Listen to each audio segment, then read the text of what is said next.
બાગ બગીચાઓ યોગ્ય જાળવણીના અભાવે ધૂળ ખાઈ રહ્યા છે. લાગી રહ્યું છે કે તંત્રને પ્રજાની સુવિધાની કોઈ પરવા જ નથી. ઔદ્યોગિક દ્રષ્ટિએ મોરબીની ઓળખ આંતરરાષ્ટ્રીય સ્તરે છે, પરંતુ મોરબીમાં જાહેર સુવિધા અને પ્રજાની સુવિધાની તંત્રને કોઈ પરવા ન હોય તેવા દ્રશ્યો જોવા મળ્યા. આઝાદીના 7 દાયકા બાદ પણ મોરબી શહેરના બાળકો સારા બાગ બગીચાથી વંચિત છે. મોરબીના કેસરબાગ બગીચામાં બાળકોને રમવા માટે થોડી રાઇડ્સની વ્યવસ્થા તો હતી, પરંતુ ઓવરબ્રિજ બનતા તે સુવિધા પણ છીનવાઈ ગઈ. રાઇડ્સને અન્ય જગ્યાએ સ્થાપિત કરવાના બદલે તેને ભંગાર સમજી ઢગલો કરી ખૂણામાં મૂકી દેવાય. શહેરના બાકડા પણ ઘાસ સાથે સંતાઈ ગયા તેવા દ્રશ્યો જોવા મળ્યા. મોરબીમાં ફરવાલાયક સ્થળોની વાત કરીએ તો 3 બગીચા અને એક ઝૂલતો પુલ હતો. પુલ તો મોટી દુર્ઘટનામાં તૂટી ગયો. હાલ મોરબીના એક પણ બગીચામાં બાળકોને રમવા માટે રાઇડ સહિતની વ્યવસ્થા નથી જોવા મળી રહી. સાથે બગીચાઓમાં ગંદકીનું સામ્રાજ્ય જોવા મળ્યું. શહેરના સૂરજબાગની દશા તો એટલી હદે કપરી છે કે લોકો તેનો ઉપયોગ કરી શકે તેમ નથી. બગીચાઓમાં લાઇબ્રેરીની વ્યવસ્થા તો કરવામાં આવી છે, પરંતુ સમસ્યા એ છે કે જો આ બિલ્ડિંગની લાઇબ્રેરીમાં વાંચવા બેસો તો તમારે હેલ્મેટ પહેરીને બેસવું પડે, કેમ કે છતમાં મોટા ગાબડા પડી ગયા છે. ચોમાસામાં તો છત પરથી પાણી ટપકતું હોય છે. ત્યારે સવાલ એ છે કે આખરે શા માટે તંત્ર લોકોની સુવિધા સાથે ખિલવાડ કરી રહ્યું છે? ક્યાં સુધી શહેરના બાળકો સારા બગીચાઓથી વંચિત રહેશે? એશિયાની સૌથી મોટી એપીએમસીની ચૂંટણીનો રાજકીય માહોલ ગરમાયો છે. ભાજપના 2 જૂથ ચૂંટણીમાં સામસામે આવ્યા છે. ઊંઝા એપીએમસીની ચૂંટણીમાંથી ફોર્મ પરત ખેંચવાનો અંતિમ દિવસ 9 ડિસેમ્બર છે. તેને એક દિવસ પહેલા ચૂંટણીમાં ભાજપના 2 જૂથ સામસામે હોય એમ લાગી રહ્યું છે. મહેસાણાના ઊંઝા એપીએમસીની ચૂંટણીનો મામલો ભાજપ જિલ્લા પ્રમુખ પાસે પહોંચ્યો. ચૂંટણીમાં પ્રમુખ પદ માટે ભાજપના જ 2 જૂથ વચ્ચે જંગ છે. જિલ્લા ભાજપ પ્રમુખ ગિરીશ રાજગોર ચૂંટણી બિનહરીફ કરાવવા પ્રયાસ કરી રહ્યા છે. ભાજપના 2 જૂથમાં પ્રમુખ પદ વહેંચી વિવાદ ટાળવાનો પ્રયાસ કરાઈ રહ્યો છે. પૂર્વ ચેરમેન દિનેશ પટેલ અને ધારાસભ્ય કે પટેલ સાથે કમલમમાં ચર્ચા થઈ હોવાનો સૂત્રો પાસેથી માહિતી આવી. સાથે જ બંધ બારણે ચર્ચા બાદ 2.5 વર્ષની ટર્મ વહેંચાય તેવી માહિતી સૂત્રો દ્વારા મળી રહી છે. ભાજપના બંને ગ્રુપને 2.5 વર્ષની સત્તા મળી શકે છે. દિનેશ પટેલ અને કે પટેલના જૂથને 2.5 વર્ષ ચેરમેન પદ આપવામાં આવી શકે છે. બંનેને સાચવવા અને આંતરિક વિવાદ ટાળવા જિલ્લા પ્રમુખ પ્રયાસ કરી રહ્યા છે. મહત્વનું છે કે એશિયાની સૌથી મોટી ગણાતી ઊંઝા એપીએમસીની 16 ડિસેમ્બરે ચૂંટણી યોજાનાર છે, જ્યારે 17 ડિસેમ્બરે મતગણતરી હાથ ધરાશે. ચૂંટણીમાં ખેડૂત વિભાગના 261, વેપારી વિભાગના 805, સહકારી ખરીદ વેચાણ મંડળી 40, મળી કુલ 1106 મતદારો કરશે મતદાન. આજકાલ યુવાધનને નવું વ્યસન ખતમ કરી રહ્યું છે, અને તે વ્યસન છે મોબાઈલનું. યુવાનો હવે પોપકોર્ન બ્રેઇનનો શિકાર બની રહ્યા છે. તમે નશો શબ્દ તો સાંભળ્યો જ હશે ને? લોકોને કોઈને કોઈ વસ્તુનો નશો હોય છે, જેમ કે ચા, કોફી, તંબાકુ, બીડી, સિગરેટ કે પછી આલ્કોહોલ. આ એવા નશા છે જે શરીરને અત્યંત નુકસાનકારક છે. એવા પણ નશા છે જે તમારી માનસિક સ્થિતિ પર અસર કરે છે. અને આ મોબાઈલનું વ્યસન છે. જો તમે પણ વારંવાર તમારો મોબાઈલ જોયા કરો છો તો તમને પણ પોપકોર્ન બ્રેઇન છે, જેમાં વ્યક્તિ વારંવાર તેનો ફોન ચેક કરતો રહે છે. કોઈ વ્યક્તિને એક સમયે એક વસ્તુથી તરત જ બીજી વસ્તુ તરફ તેનું ધ્યાન ભટકી જાય છે, એટલે કે એક કામ પર તેનું ધ્યાન કેન્દ્રિત નથી રહેતું, તો તે પોપકોર્ન બ્રેઇનનો શિકાર છે. રાજકોટની સૌરાષ્ટ્ર યુનિવર્સિટીમાં આવેલા મનોવિજ્ઞાન ભવનની 3 વિદ્યાર્થીનીઓએ મોબાઈલનો ઉપયોગ અંગે એક સર્વે કર્યો હતો. આ સર્વે તેમણે કહ્યું હતું કે તરુણો અને યુવાનો સરેરાશ 175 થી 180 વખત દિવસ દરમિયાન પોતાનો મોબાઈલ ચેક કરતા હોય છે. વારંવાર ફોન ચેક કરવો, એક વિડીયો પૂર્ણ ન થયો હોય ત્યાં સ્ક્રોલ કરીને બીજો વિડીયો જોવો, સતત અસ્થિર વિચારો, આ બધા પોપકોર્ન બ્રેઇનના લક્ષણો છે. 1364 લોકો પર સર્વે કરાયો, જેમાં સામે આવ્યું હતું કે 61.2% લોકોએ કહ્યું કે તેઓ પોતાનો ફોન વારંવાર તપાસે છે. 61.8% લોકોએ કહ્યું હતું કે તેઓને કોઈ કાર્યમાં એકાગ્ર થવામાં મુશ્કેલી અનુભવાય છે. 57% લોકોએ કહ્યું હતું કે વધારે મોબાઈલના ઉપયોગના કારણે તેમની યાદશક્તિમાં ઘટાડો થયો છે. 77.4% લોકોએ કહ્યું કે લાઇક અને કમેન્ટ ન મળે તો નિરાશા અને એકલતાની ભાવના અનુભવાય છે. 51.9% લોકોએ કહ્યું કે જે જરૂરથી વધારે એક્ટિવ રહેવાને કારણે મગજમાં હંમેશા થાકનો અનુભવ થાય છે. જૂનાગઢમાં સંતો વચ્ચેનો વિવાદ હવે ચરમસીમાએ પહોંચ્યો છે. મહેશ ગીરીએ ધર્મસભામાં ગંભીર આરોપ લગાવ્યા. જૂનાગઢમાં ગાદી વિવાદ વચ્ચે ભૂતનાથ મંદિર ખાતે ધર્મસભાનું આયોજન કરવામાં આવ્યું, જ્યાં મોટી સંખ્યામાં સંતોએ હાજરી આપી. પરંતુ ધર્મસભામાં મહેશ ગીરી બાપુ પોતાના સંબોધનમાં ગંભીર આરોપ લગાવતા જોવા મળ્યા. મહેશ ગીરીએ પોતાના સંબોધનમાં ગિરનારના ઢોંગી સાધુઓની એક પોલ ખોલી તેમને આરોપ લગાવ્યો કે સાધુઓ દારૂથી ટલ્લી થઈને પડ્યા રહે છે અને ગિરનારમાં આવા અનેક ઢોંગી સાધુઓ છે. સાથે જ તેમની પ્રેમગીરી પર પણ ગંભીર આરોપ લગાવતા જોવા મળ્યા. તેમણે કહ્યું કે ગુરુ પરંપરાના નામે જાતીય શોષણ કરવામાં આવી રહ્યું છે. જે સાધુએ બાળકનું જાતીય શોષણ કર્યું તેને શા માટે અંબાજીની ગાદી આપી? તેઓએ કહ્યું કે હું સનાતનના ટુકડા સહન નહીં કરું, વિધર્મીઓ સામે યુદ્ધ લડવું છે. હાલ ગિરનારમાં અનેક પરંપરાઓ તૂટી રહી છે. મારે ગાદી પર નથી બેસવું, પણ ગિરનારમાં ખોટું પણ નહીં થવા દઉં. મહેશ ગીરીએ આરોપ લગાવ્યા કે ગિરનારમાં ભરતી મેળો શરૂ થઈ ગયો છે. ગિરનારમાં હાલ ભગવા પહેરી દારૂ પીને લોકો ટલ્લી થઈને ફરે છે. આવા તુતારોને જોઈને સાચા સાધુઓની કદર નથી થતી. ઝેર પીવું પડે તો હું પીવા તૈયાર છું, પરંતુ પરિવર્તન લાવીશ. હરિગીરી ગેંગ અખાડા પર કબજો કરીને બેઠી છે. હરિગીરી અખાડામાં છે, અખાડોમાં હરિગીરી નથી. ધર્મસભા જાણે કે આરોપીઓનો અખાડો બન્યો હોય એવું લાગી રહ્યું છે. મહેશ ગીરીના સંબોધનમાં ગિરનારના ઢોંગી સાધુઓની વરવી વાસ્તવિકતા પણ જોવા મળી અને તેનો ઘાટ ઘડાતો સ્પષ્ટ નજરે પડ્યો. ત્યારે હવે ગિરનારમાં સાધુઓ વચ્ચેના વિવાદમાં વધુ જોર પકડતા હોય એમ લાગી રહ્યું છે. ત્યારે આગામી દિવસોમાં આ વિવાદને લઈ વધુ કેટલાક ખુલાસા થઈ શકે છે.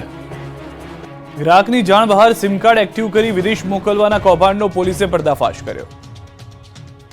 સિમ કાર્ડ ખરીદવા આવતા ગ્રાહકોની જાણ બહાર તેનું સિમ કાર્ડ એક્ટિવ કરવામાં આવતું અને બાદમાં તે કાર્ડને વિદેશ મોકલવાના ષડયંત્રનો પર્દાફાશ થયો છે.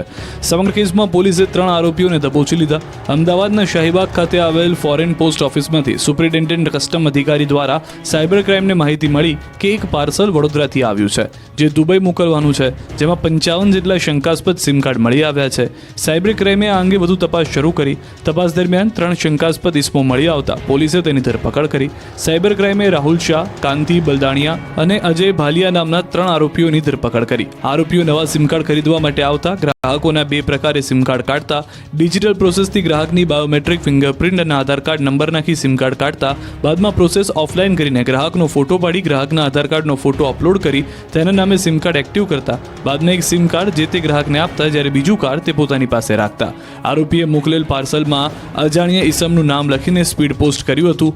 પકડાયેલા આરોપીઓની પૂછપરછમાં સામે આવ્યું છે કે રાહુલ શાહ પાસેથી કાંતિ બલદાણિયા સિમ કાર્ડ ખરીદતો અને તેની પાસેથી અજય ભાલિયા સિમ કાર્ડ મેળવતો. અજય ભાલિયા દુબઈમાં કોઈ નવીન નામના વ્યક્તિ સાથે સંપર્કમાં હતો. અમદાવાદમાં પરિણીતાના કેસમાં પતિ, સસરા અને સાસુની ધરપકડ કરી છે. અમદાવાદના નરોડામાં 7 વર્ષના બાળક સાથે પરિણીતાના આપઘાત કેસમાં પોલીસે દુષ્પ્રેરણાનો ગુનો દાખલ કર્યો છે. સાથે જ પતિ, સસરા અને સાસુની ધરપકડ કરી છે. નરોડાની હંસપુરાની સારથી રેસિડેન્સીમાં રહેતા પરિણીતાએ 7 વર્ષના બાળક સાથે 3જા માળેથી છલાંગ લગાવી આત્મહત્યા કરી હતી. પરિણીતાએ પહેલા પોતાના બાળકને નીચે ફેંક્યું, બાદમાં તેણે પોતે છલાંગ લગાવી. સમગ્ર કેસમાં પોલીસે તપાસનો ધમધમાટ શરૂ કર્યો. પ્રાથમિક તપાસમાં છેલ્લા ઘણા સમયથી પરિણીતાને તેના પતિ અને સાસુ સસરા સાથે તકરાર ચાલી રહી હતી. આ તરફ પરિણીતાના ભાઈએ પણ આરોપ કર્યો છે કે છેલ્લા 5 વર્ષથી તેની બહેનને તેનો પતિ અને સાસુ સસરા માનસિક ત્રાસ આપી રહ્યા હતા. મૃતક બાળકને પણ બોલવામાં તકલીફ હોવાથી સાસરિયા પક્ષને વાંધો હતો, જેને લઈ વારંવાર ઝઘડા થઈ રહ્યા હતા. વારંવાર અપાતા માનસિક ત્રાસ અને ઝઘડાથી કંટાળી આખરે પરિણીતાએ મોતને વહાલું કરી લીધું. હાલ તો પોલીસે પતિ, સાસુ અને સસરાની ધરપકડ કરી વધુ કાર્યવાહી હાથ ધરી છે. મોરબીમાં જુગારધામ રેડ કેસમાં બેદરકારી બદલ પોલીસ કર્મીઓ પર તવાઈ બોલાવવામાં આવી. મોરબીના ટંકારામાં હાઈ પ્રોફાઇલ જુગારધામ રેડમાં ગેરરીતિ સામે આવતા પોલીસ કર્મીઓ પર એક્શન લેવામાં આવ્યા છે. જુગારધામ પર રેડ કરનાર પીઆઈ વાય કે ગોહિલ અને હેડ કોન્સ્ટેબલ મહિપતસિંહ સોલંકીને સસ્પેન્ડ કરવામાં આવ્યા છે. સાથે જ તેમની બદલી દાહોદ જિલ્લામાં કરી દેવાઈ છે. જુગારધામ રેડ કેસ સ્ટેટ મોનિટરિંગ સેલે સમગ્ર કાર્યવાહી કરતા પોલીસ બેડામાં પણ ચકચાર મચી છે. એક મહિના પહેલા ટંકારામાં પોલીસે હાઈ પ્રોફાઇલ જુગારધામ પર રેડ કરી. ટંકારાના કમ્ફર્ટ રિસોર્ટમાં ટોકન દ્વારા જુગારધામ ચલાવવામાં આવી રહ્યું હતું. પોલીસે જે તે સમયે 9 જુગારીઓ સહિત 63 લાખના મુદ્દામાલ પણ જપ્ત કર્યો. રેડમાં ગેરરીતિ થઈ હોવાની શક્યતાઓ સેવાઈ રહી હતી, જેને લઈ સ્ટેટ મોનિટરિંગ સેલના ડીઆઈજી નિર્લિપ્ત રાય અને ડીવાયએસપી કેટી કામરિયાની ટીમે ટંકારામાં ધામા નાખ્યા અને સમગ્ર કેસની ઊંડાણપૂર્વક તપાસ શરૂ કરી. તપાસમાં પીઆઈ સહિતના પોલીસ કર્મીઓ ગેરરીતિ કરી હોવાનું સામે આવ્યું. ત્યારે સમગ્ર કેસની તપાસ હજુ પણ કેટલાક ખુલાસા થઈ શકે છે. હાલ તો પીઆઈ સહિતના પોલીસ કર્મીઓને સસ્પેન્ડ કરી વધુ તપાસ શરૂ કરાઈ છે. આજકાલ યુવાધન નશાના રવાડે ચડી ગયું છે. યુવાનોમાં જાગૃતિ લાવવા પોલીસ અવનવા અભિયાન ચલાવે છે. સુરત ગ્રામ્ય પોલીસ દ્વારા મિની મેરેથોન દોડવાનું આયોજન કરાયું છે. તેનો એકમાત્ર ઉદ્દેશ હતો યુવાનોને નશાના દૂષણથી દૂર કરવા. આજકાલ રાજ્યમાં યુવાનો ડ્રગ્સના રવાડે ચડી રહ્યા છે. ડ્રગ્સ, ગાંજા, દારૂ સહિતના નશીલા પદાર્થોનું સેવન વધી રહ્યું છે, જેના કારણે ડ્રગ્સ માફિયા પણ બેફામ બન્યા છે. ત્યારે યુવાનો ડ્રગ્સ સહિતના નશીલા પદાર્થોથી દૂર રહે અને વ્યસનોથી થતા નુકસાનની જાગૃતિ થાય તે માટે સુરત ગ્રામ્ય પોલીસે વારંવાર કાર્યક્રમોનું આયોજન કર્યું છે. ત્યારે બારડોલી ખાતે યોજાયેલ બારડોલી મેરેથોન 2024માં 3 કિલોમીટર, 5 કિલોમીટર અને 10 કિલોમીટરની દોડ રાખવામાં આવી હતી, જેમાં 15,000 જેટલા દોડવીરોએ ભાગ લીધો. આ મિની મેરેથોનમાં ધારાસભ્ય ઈશ્વર પરમાર, સાંસદ પ્રભુ વસાવા, રેન્જ આઈજી, જિલ્લા પોલીસ વડા સહિત અગ્રણીઓ હાજર રહ્યા. મેરેથોનમાં યુવાનો ડ્રગ્સના દૂષણથી કેવી રીતે બચી શકે છે તે અંગે ગ્રામ્ય પોલીસ દ્વારા માર્ગદર્શન આપવામાં આવ્યું. શિયાળુ પાકની વાવણી માટે ખેડૂતોને ખાતરની હાલાકીનો સામનો કરવો પડી રહ્યો છે. અરવલ્લીના ખેડૂતોએ ખાતર નહીં મળે તો વિરોધ પ્રદર્શનની ચીમકી ઉચ્ચારી. અરવલ્લી જિલ્લામાં છેલ્લા ઘણા સમયથી યુરિયા ખાતરની અછત સર્જાતા ખેડૂતોને ભારે હાલાકીનો સામનો કરવો પડી રહ્યો છે. છેલ્લા 1.5 મહિનાથી ખાતર ન મળતું હોવાના ખેડૂતો આરોપ લગાવી રહ્યા છે, જેના કારણે ઊભા પાકને નુકસાન જવાની ખેડૂતો ભીતિ સેવી રહ્યા છે. ખેડૂતોનો આરોપ છે કે યુરિયા ખાતરની અછત વચ્ચે નાણાં આપી મળતિયાઓને ખાતર ભરેલી ગાડીઓ આપી દેવાય છે. ત્યારે ખેડૂતોએ ચીમકી ઉચ્ચારી છે કે જો વહેલી તકે ખાતર નહીં મળે તો વિરોધ પ્રદર્શન યોજવામાં આવશે. અરવલ્લી જિલ્લામાં રવિ સિઝનમાં 1 લાખ એકર કરતાં વધુ જમીનમાં ઘઉં, મકાઈ, ચણા જેવા પાકોનું વાવેતર કર્યું છે.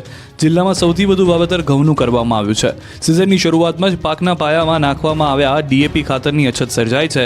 તેમ છતાં ખેડૂતોએ મોંઘા ભાવના બિયારણ લાવી વાવેતર કર્યું. ત્યારે હવે પાકને બીજા પાણ સાથે યુરિયા ખાતર આપવાની જરૂરિયાત ઊભી છે, પરંતુ છેલ્લા ઘણા સમયથી યુરિયા ખાતરની અછત સર્જાતા ખેડૂતોની મુશ્કેલી વધી ગઈ છે. ખેડૂતો આરોપ લગાવી રહ્યા છે કે સેવા સહકારી મંડળીઓને ખાતર આપવામાં અન્યાય કરવામાં આવી રહ્યો છે. સ્થાનિક મંડળીઓમાં ખાતર મળતું નથી, જેથી ખુલ્લા બજારમાં વધુ કિંમત ચૂકવી ખાતર ખરીદવા ખેડૂતો મજબૂર બન્યા છે. શામલપુર ગામની સહકારી મંડળીના ચેરમેનનું કહેવું છે કે છેલ્લા 8 મહિનાથી ખાતર માટે ઓર્ડર આપવામાં આવ્યો છે, પરંતુ આજ દિન સુધી ખાતર આવ્યું નથી. વડોદરાના કોંગ્રેસ કોર્પોરેટર પર ખેડૂતોએ ગંભીર આક્ષેપ લગાવ્યા. વડોદરાના કોર્પોરેટર હરીશ પટેલ વિવાદમાં ફસાયા છે. કોર્પોરેટર પર ખેડૂત પરિવારે ગંભીર આરોપ લગાવતા શહેરની રાજનીતિમાં ગરમાવો આવ્યો છે.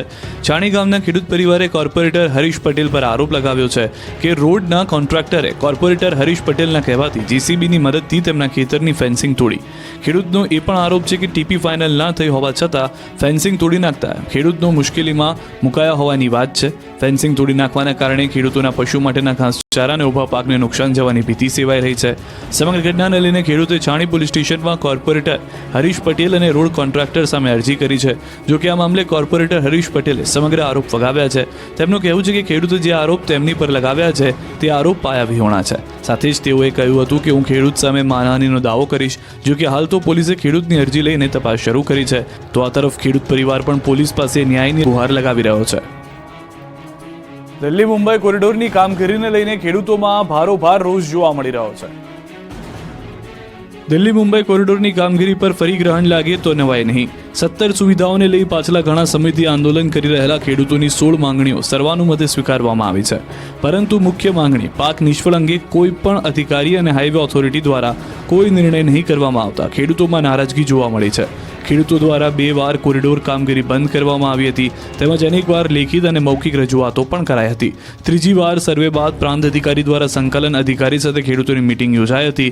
આજે મીટિંગમાં ખેડૂતોએ બુધવાર સુધીનો સમય વધારવામાં આવ્યો છે. જો બુધવારે પાક નિષ્ફળ અંગે કોઈ નિર્ણય તંત્ર દ્વારા નહીં લેવામાં આવે તો ગુરુવાર 12/12/2024 ના રોજ ફરી 14 ગામોમાં ચાલતું દિલ્હી મુંબઈ કોરિડોર પ્રોજેક્ટ કામગીરી બંધ કરવાની ચીમકી ઉચ્ચારી. મોરબીમાં બાગ બગીચાઓ યોગ્ય જાળવણીના અભાવે ધૂળ ખાઈ રહ્યા છે. લાગી રહ્યું છે કે તંત્રને પ્રજાની સુવિધાની કોઈ પરવા જ નથી. ઔદ્યોગિક દ્રષ્ટિએ મોરબીની ઓળખ આંતરરાષ્ટ્રીય સ્તરે છે, પરંતુ મોરબીમાં જાહેર સુવિધા અને પ્રજાની સુવિધાની તંત્રને કોઈ પરવા ન હોય તેવા દ્રશ્યો જોવા મળ્યા.